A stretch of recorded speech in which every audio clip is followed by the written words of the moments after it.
Well, I messed up and I did not clean this part of it.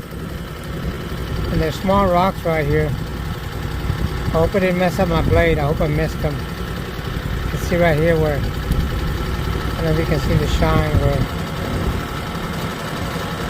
I didn't miss that one. I caught it with the blade. So I may have to replace the blade to continue because I want these things cut straight. I didn't clean this part out. I messed up. I should have removed this dirt. Too many rocks in it. Let's find out here.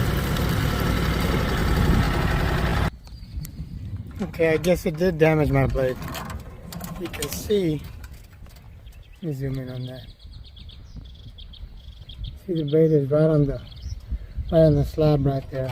But this is about where I started hitting the rock spot right here.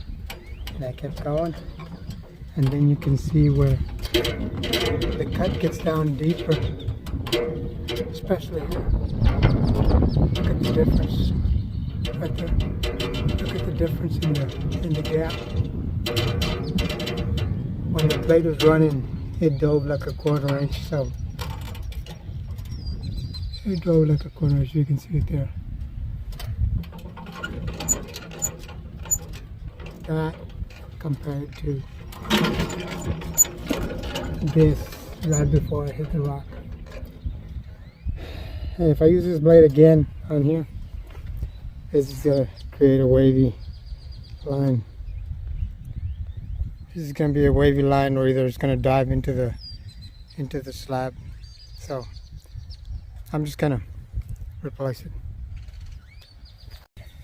Tried to clean it, but I just ended up just cutting this piece off because I had like maybe 6-8 inches, maybe 10 inches of the root base that was there and had too much dirt in it. I didn't want to miss a piece of rock and then regret it later, ruining another blade, so I just cut it off. That's our dog Ren, my daughter's dog, chasing butterflies. Here are the pieces that I finished. I'm going to put them away later. It's kind of late. I'm going to call it a day. And I just stack them up, sticker them another day. Well, thanks for watching. DIY guy here. Comment, like, subscribe. Hope y'all have a good day.